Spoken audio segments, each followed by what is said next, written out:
Some people do it because they're bored. Some people do it because they have many different interests, and other people do it because they're just not good at anything else. Regardless of what the reason is, more and more people are jumping into content creation, and maybe this is your year to either start or to kick your content creation up a notch. The good news is teachers are among some of the most talented content creators around. And today, I want to go over with you some of the basic tips to getting started with an awesome content creation channel so that you can put your best foot forward. You're watching Misfit to Teach.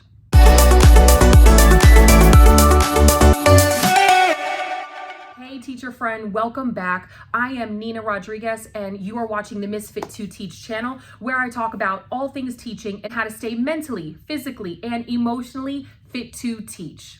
If I don't already know you, or you're just kind of dabbling and haven't actually joined our growing community, please make 2025 the year that you do so by hitting the subscribe button and the notification bell so that you and I can come together every week. The great thing about content creation in 2025 is that even though it's a highly competitive market, now more than ever, there is a community for just about anything under the sun. So if you, as an educator, have a niche or an avenue that you are willing to share your knowledge with this world, or you want to foster a community around a particular interest, now is an excellent time to take that dive. Step number one in taking the plunge and creating your content as a new creator, before you get into anything, take stock of your schedule. If you're going to be serious about content creation, consistency is absolutely paramount to growing an audience and keeping them engaged with what you're talking about. You can't stay consistent if you are throwing your content up into any platform sort of intermittently or sporadically, or there's large chunks of time in between one post and the next.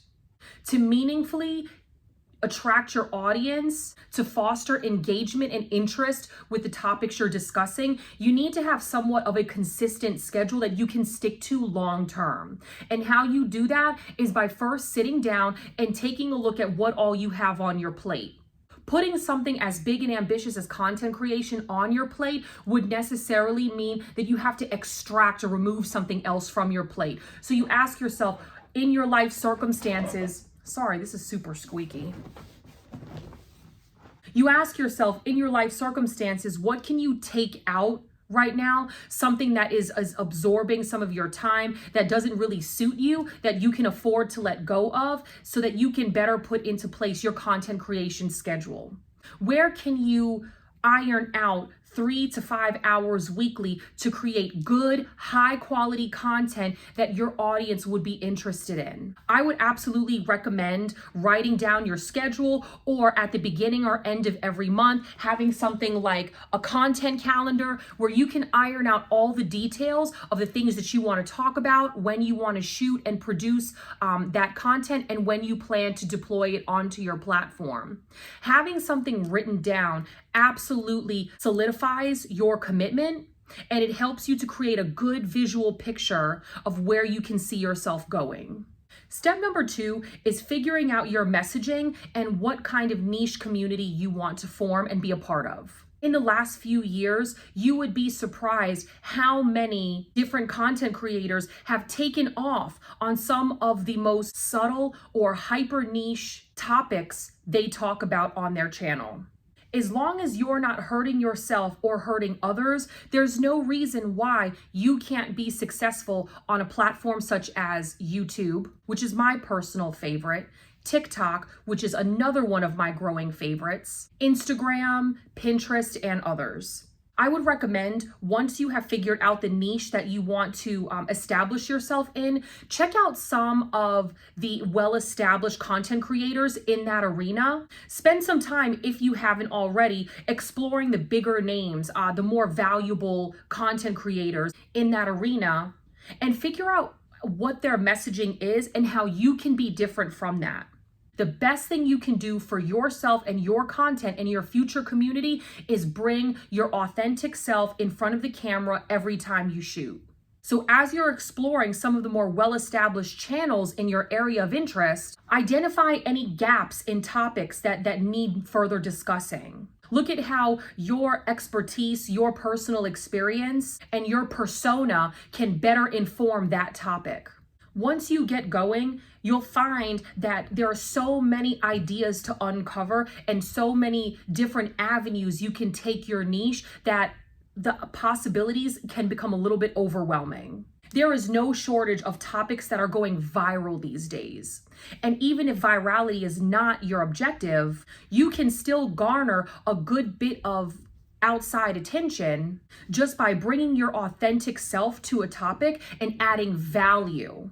Now more than ever, viewers are shopping for a lot more than just entertainment. Viewership is looking to be informed on very specific topics. They're either coming to our channels because they have a question, a concern, or they're interested in knowing more about a particular subject. This is where you come in. When you do this and you apply your authentic self, you'll start to find that you're gaining traction and you're developing a small but mighty audience of hungry listeners and viewers who want to hear more of what you have to say.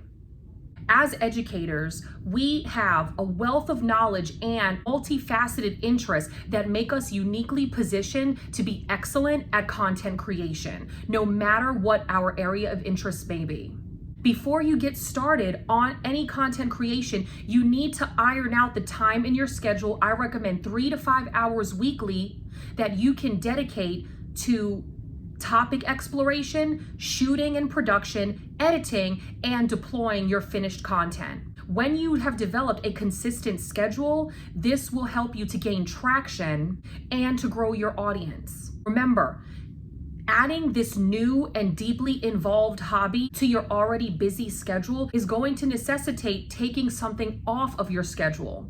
If you have any hobbies or obligations, responsibilities, or tasks currently on your plate that just aren't serving you, or ones that you can delegate out to someone else, I highly recommend that so that you don't become overwhelmed, overburdened, and give up.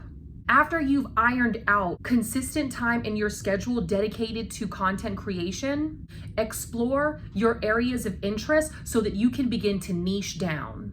I recommend looking at the channels and absorbing content from well-established creators in your arena and taking note of the content that they cover and any gaps in knowledge that you may be very good at filling. What questions are still left over after you've watched those videos? Where can you take those videos and add an additional layer of value that would be really beneficial for your viewers?